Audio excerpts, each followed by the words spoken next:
67 kids this morning. That was amazing.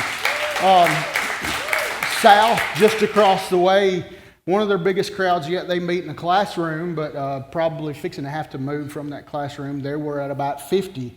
So that classroom was full, standing room, was Lincoln County, another one of my, I serve 5 counties of FCA. Guys, could y'all bring the lights up just a little bit more so I could see everybody? I cover 5 counties, which is Lincoln, Coffee, Moore, Grundy, and Franklin counties. And over in Lincoln County, we had 65 at their huddle Friday morning. And just to kind of put that in perspective, last year that huddle didn't exist. So now that's 65 kids and athletes on a Friday morning, learning more about Jesus, beginning to share their testimony. One more I got to share is Unity. If you get almost to Giles County, back up about just a little bit, that's where Unity School is, and they had around 50 on Wednesday morning, and that one again last year didn't even exist. And I'm just so thankful to be able to be got to mention one more thing. Got to feed like 100 athletes, student athletes, Thursday at Motlow. And listen, our junior college, community college kids, sometimes I feel like they're some of the most needy and some of the most neglected sometimes. I hate to use that word neglected, but we think about the Alabamas, the Tennessees, the Georgias, and we think about that Division I program, but those student athletes have more of a struggle than those Division I athletes, because if you ever been by Montlow's campus, there's no on-campus housing, so they have to find an apartment. There is a cafeteria there, but meals are even different. So if you want to find your way to the heart of a college athlete, it's somewhere around in here. You go through their stomach. That's how you get to their heart. But today, I got to thinking, and I hope, I told Brother John, I got some stuff, but I'm hoping God makes a message out of this stuff I got. And if I were to have a title for today's message is We Need a Hero. Anybody ever need a hero in your life? I know I do. And I got to thinking about some of our older folks, maybe Atticus Finch. Anybody know who Atticus Finch is? Atticus Finch in To Kill a Mockingbird, right? He was a real big hero to Tom Robinson. Is that right? Did I get that right? Now this one, still staying a little bit in the older era, John Wayne. I love the story of, there's a little meme that I seen just the other day of John Wayne. He walks over to this creek, and this little boy is sitting there, and he's like, "Boy, won't you get in that water and swim?" And he said, "Well, I don't know how." So he goes over there, he picks him up, and his mom says, "What are you doing?" "I'm fixing to teach him how to swim." He said, "How are you going to do that?" "Figure it out."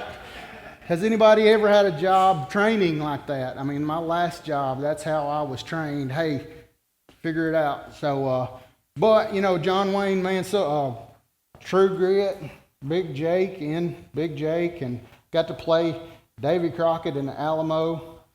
John Wayne always had charm. I like one of the sayings that they had. He always walked softly but carried a big stick. That's one of the things. Now, going to my era in the 80s. Anybody got any heroes from the 80s that you want to mention? I've got a list. How about Arnold Schwarzenegger? Or John Rambo? And we can sit right there for 1, 2, 3. And then we can move over to Rocky. 1, 2, 3, 4. I think they're coming out with Rocky 10. It's something about the battle of the nursing home or something like that. He's going to be in. But man, just the heroes, and even some of, I begin to think about this one, and I don't know. There's some controversy on this one. I like his first name, Bruce Willis, in the movie Die Hard, and some people say that that's a Christmas movie. Christmas movie or not? Yes, no, maybe. You think so? So that's kind of one of the things that I really do like. And then some unlikely heroes. Marty McFly. Yeah, Back to the Future. I even mentioned, and this is probably going to blow some people's mind, but Rufus and Bill and Ted's Excellent Adventure. And we're going to move up a little bit more, I guess, to today. Miss Katniss. Anybody know Miss Katniss, right? She was a hero. What about, I'm probably going to lose part of y'all right here, and y'all going to think, this guy is awful. But John Wick, I mean, I love some John Wick movies. And how can we not mention Tom Cruise, right? He's probably 80s, 90s, and now. I mean, he keeps going. And Maverick is a little bit close to my heart. I'm going to stop right here. We're going to camp out just a little bit. Maverick, my little grandson, yesterday, it was so neat to stop by their house, and he said, "Oh, you got to come see baby brother." Baby brother Henry showed up Thursday about somewhere around 10-ish, and I can't wait for you guys to get to meet Henry. He is a beautiful, perfect little baby boy, and I hope he survives Annie and Maverick, because sometimes love is tough, even though you don't mean it to be, and oh, he's sweet turns into, oh, he's sweet, and that happens from time to time.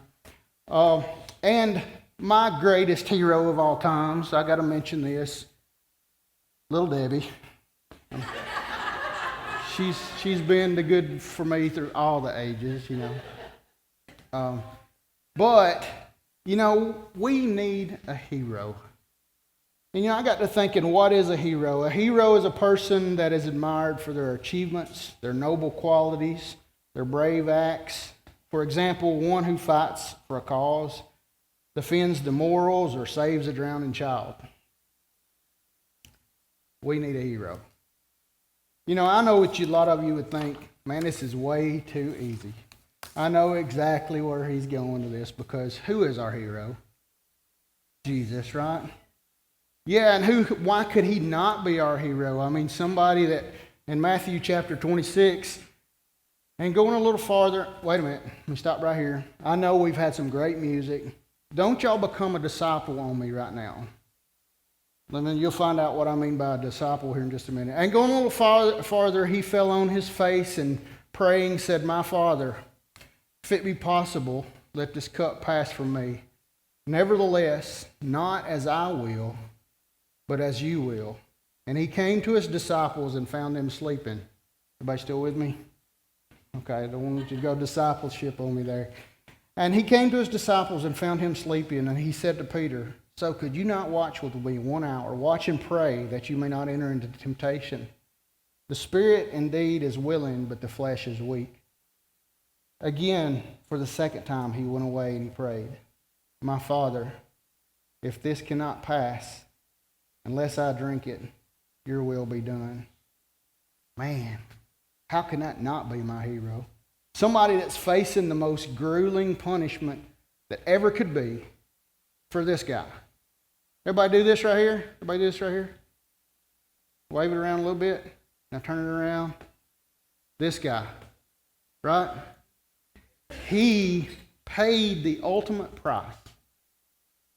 Not because he done something wrong, Kenny, because we done something wrong. He knew, somebody told me this one time, and I shared this with somebody the other day. He knew that an original sin happened at a tree, so he had to go back to a tree to redeem that sin. And I thought that was awesome when that was shared to me. I wished I could take credit for that, but how amazing, and how can that not be my hero? So we're just going to blanket that. We know right now that that's our ultimate hero, right? But I want to go a little bit different direction today. And some of these words may sting just a little bit.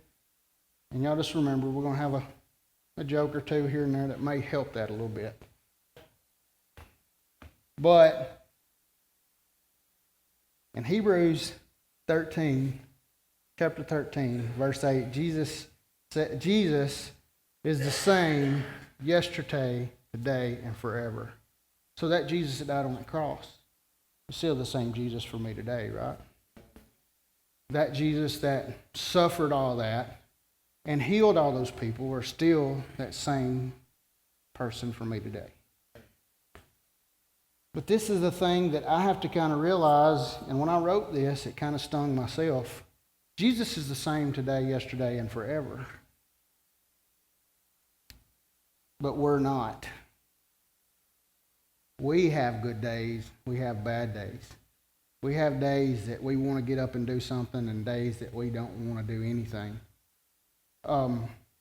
But we are not the same yesterday and today forever.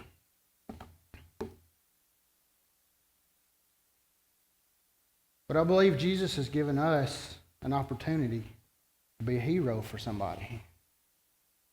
I believe Jesus has given us an opportunity to be a hero for the world. I need 10 volunteers. Can I have 10 volunteers? 1. Come on up here. Where's 2? 2, come on up here. 3. Yeah. 4. 5. 6. 7, bring him with you. Y'all stand up here in a line. Up here in a line, just right here in front of the stage. Where are we at now? I went to Flintville, so help me out with this. This is 1, 2, 3, 4, 5, 6, 7, 8,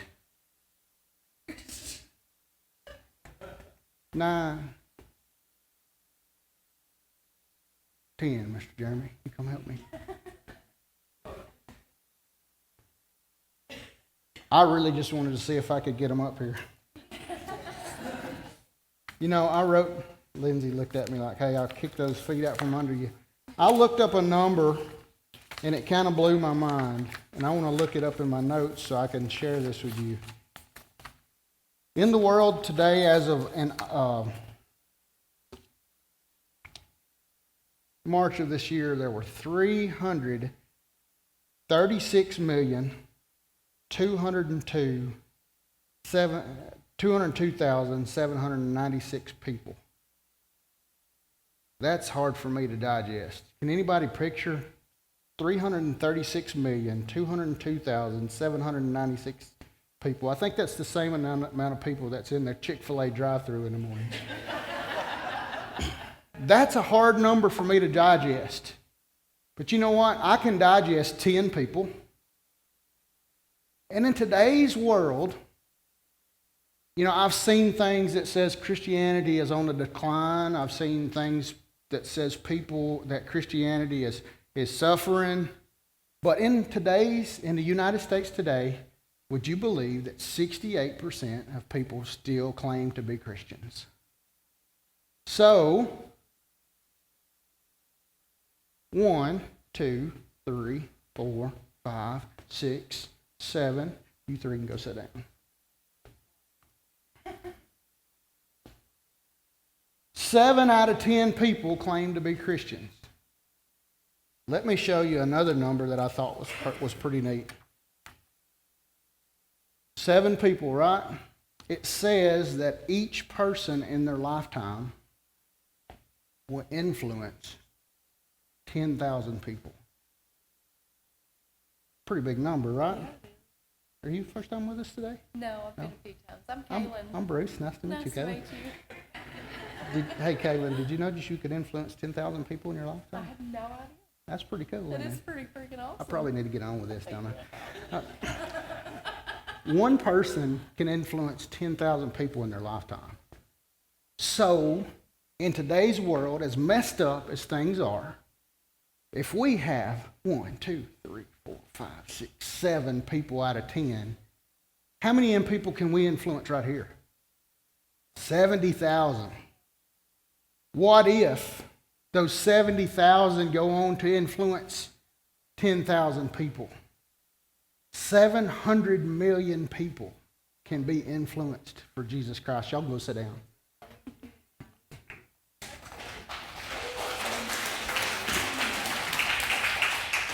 But y'all bear with me here because I love Netflix. I love my recliner. I love every once in a while when my lawnmower will crank, cutting my grass. I love people liking me. But we're not going to influence those 700 million people sitting at home. We're not going to influence those 700 million people having the answer to every problem that everybody has and being afraid to say that to somebody. Because it may be unpopular, because it may be hard. You know what? There's been times in my son's lives that Kyle, Henry's brand new dad, Henry's dad, I remember him being born and thinking of all the times that my dad gave me correction and gave me spankings and gave me all this direction that I thought was misdirection because it stung a little bit. And I remember thinking that I want to be Kyle's buddy.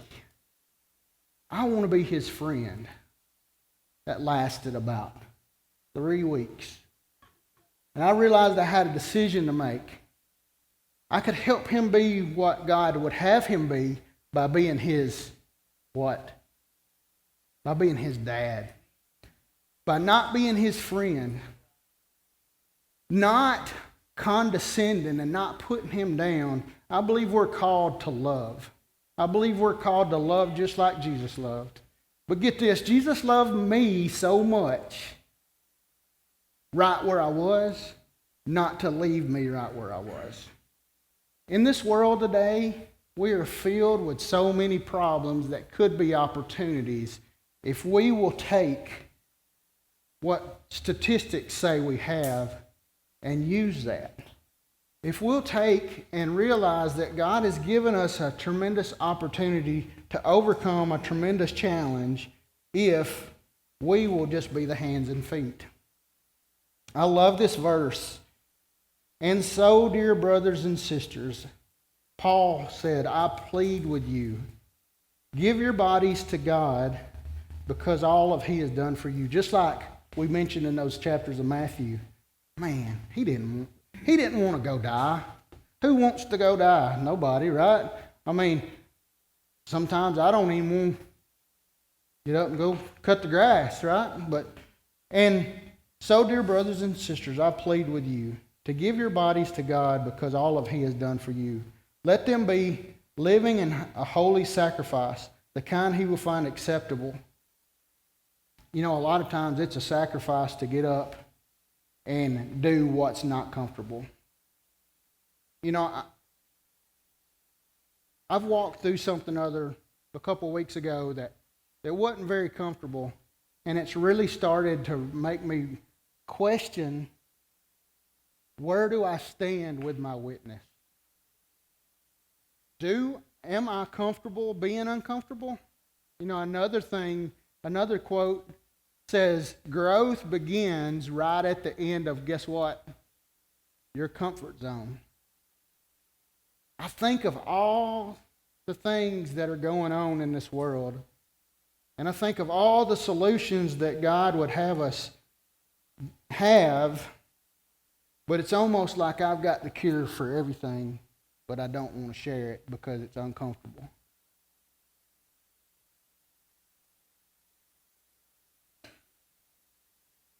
This is the true way to worship Him.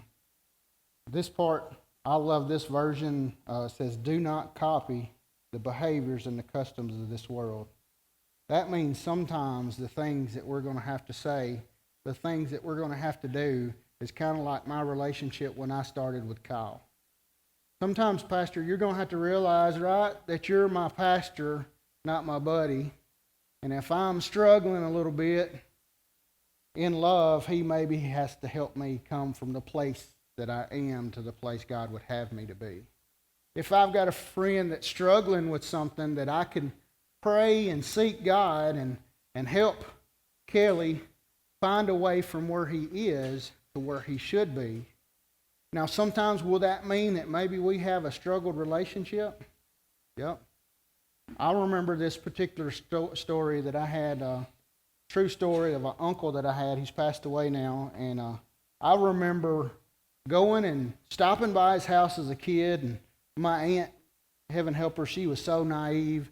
We'd stop and visit, and she was sitting there one night just talking to him, playing with this little Ziploc bag, just having a good time talking to her brother. You know what was in that Ziploc bag?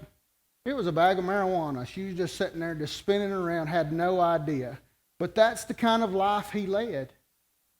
And I remember going in a store and seeing him coming down the aisle, and I remember ducking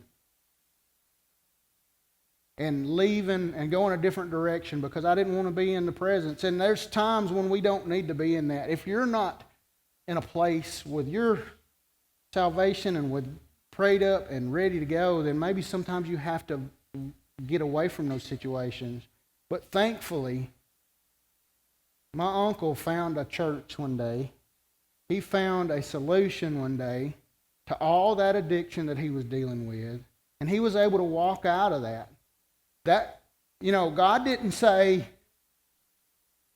God said, I love you right where you are, but let me help you to be wherever I would want you to be. And, it was an awesome testimony to be able to hear him, just to pull up beside him one day, and him listening to some great music, and to see a smile on his face, and him begin to share, you know what? God delivered me from alcohol. God delivered me from the pills. God delivered me from the marijuana that he was taking. He said, I don't know why. I remember seeing this struggle. And he said, I don't know why I can't give up this last thing. He said, but I'm working through it. My pastor is helping me pray through it. And they wasn't just saying, hey, it's okay. They were trying to get better. I think so many times today we just want to say, it's okay, and leave people where they are. And I think we have a tremendous opportunity to not copy the behaviors and the customs of this world, but let God transform us into a new person by changing the way we think. Changing the way we think about how we reach out to people. You know what? The ways that reached me probably might not reach a kid today. I'll never forget, me and Kelly tells this story a lot of times, about those young men that night we was having that camp out. And 4 out of 5 of those kids that were being totally unruly said that they didn't have a mom or a dad that was with them. They were staying with their grandparents. You know what? That tremendously changed the way I looked at kids, because all of a sudden, I'm old school. I'll be honest with you, when we walked in that cabin that night, I thought they needed one of those, that. My dad's belt had his name on it, and I think I had his name on me a couple times. It was wrote backwards, but it was there. But that's what I thought. And you know what? There might have been a place for that. But right then and there, God was teaching me so that I could teach them. Get this, through the Rain Ministry, I realized that you can't just automatically say to kids these days, well, Jesus loves us like a father loves us. Because you know what? Some kids these days, idea of a father is a guy that got their mom pregnant and ran off. So how do we, as believers, stop being stuck where we've been stuck for so long? Because it worked for me. Because a lot of that's still good. It's just we got to change how we deliver that.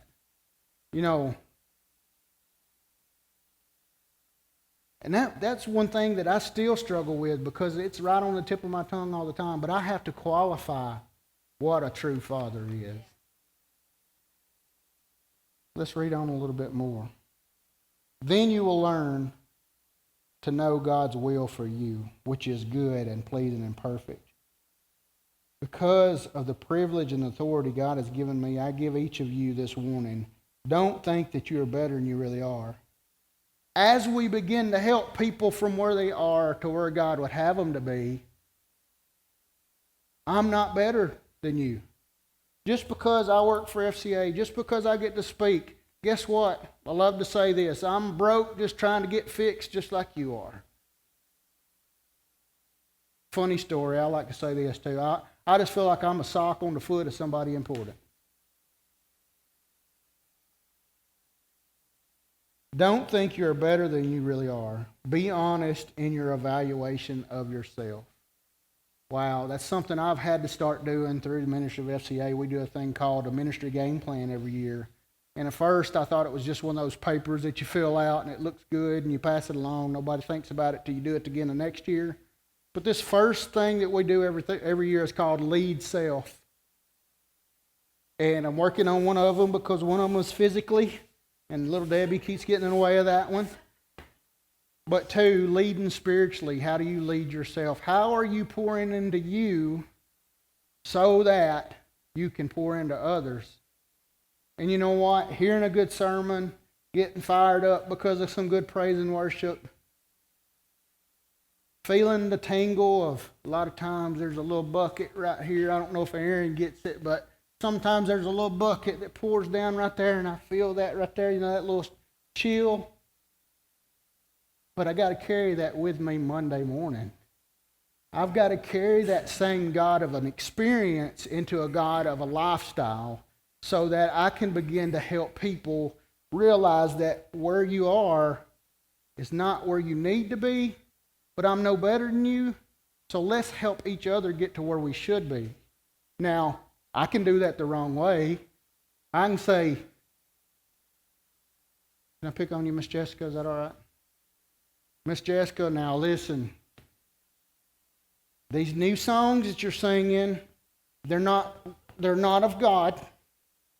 And we're going to have to get back into the Red Book.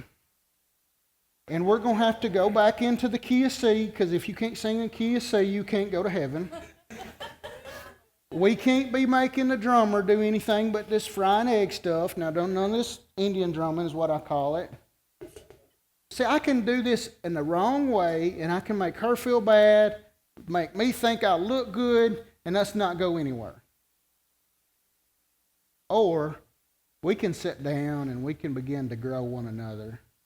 I can first evaluate myself where I am with him before I start to see where I am with them and see where we can get together. But I think too many times this day and age as Christians, it's too hard. It's too hard to, one, look at myself and be real with the evaluation that I have with me and to realize that, yeah, maybe I haven't picked up my Bible in 6 days. Thinking that I'm a minister, and that's one thing I love about when we started the one-year Bible plan. One thing I realized is how hard it is every day to pick your Bible up. Because it's easy to say, oh, wow, I'm late. I got to stop and get gas. I'll do that at 10 o'clock. 10 o'clock comes. The world's on fire. You're riding a bicycle that's on fire, and you're on fire too. So 10 o'clock comes, and you say, oh, I'll do it at 12:30 after I get done lunch. Next thing you know, you're laying your head on the bed on the pillow at night. It's 10:30, and guess what you didn't do? Not to make you feel bad, but God missed an opportunity to speak into you that day. You missed an opportunity to have something inside you to give to Bob or Danny that maybe they needed. Now, God's faithful. He probably let Kenny do it. But you missed an opportunity to get blessed and to be a blessing. I think so many times we don't evaluate ourselves honestly. Just as our bodies have many parts, and each part has a special function, so is with the body of Christ. You know what? I wished I could sing like Miss Jessica sings, and I can't. I sing like her in the shower. I mean, it sounds just like her in the shower. Of course, Wendy will come in there and she'll say, no. Another story, and Devin told me one time when he was about 3 or 4 years old, unbeknownst to a lot of you guys now, we traveled for about 4 years playing music, and I did sing a little bit. And he told me, he said, Daddy, and he said, you know, when you try to sing, it don't sound real good. But this is the part that really made me feel good. He said, when you holler, when you scream, it sounds really good. And that's my wheelhouse. You know, I'm a Bob Seger kind of rock and roll kind of guy, so that's where I was.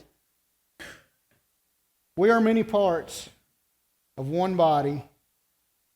All of us belong to each other. It means we've all got different gifts, talents, and abilities. If we stay willing and we stay close to God and we stay ready to do what He'd have us to do, whether it's easy, whether it's hard, in the mix of all this stuff, imagine what we could do just as a congregation. If we decided that, you know what, I'm going to make sure that one day out of this week, I'm going to get a little bit uncomfortable. And look, I'm not asking you, not saying that and I'll be honest with you, I don't think a lot of times this is the right witness. I've seen people get on the street corner and holler at people going by. And I'll be honest with you, even as a believer, I turn them off. I remember one time I went to the Lincoln County Fair and this guy was screaming at people, "You're lost, get saved." You know, everything he was saying was probably right, but it was in the wrong way of doing it. Because he wasn't loving them where he was hating them where they were and trying to force them to where they needed to be, which is the wrong way. God didn't do that with me. I'm sure pretty positive that's not the right way to do it. But if we all step outside of our comfort zone and we reach and see what gift God has given us, Jessica to sing, maybe to me to reach out to somebody in sports athletes or through drumming, or you through what God has given you.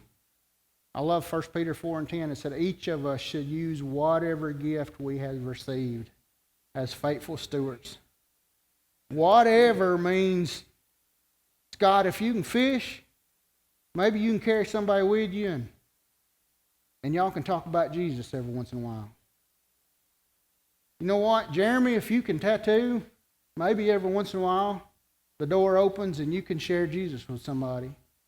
Archie, as you are in the classroom, maybe you just act a little bit different when that kid goes off the rail and this other kid says, "Mr. Archie, how were you able to keep your cool?" And that's an opportunity to where maybe you can begin to show Jesus when you can't say Jesus.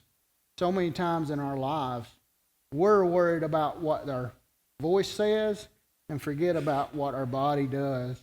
I love this quote too. It says, "Always preach the gospel."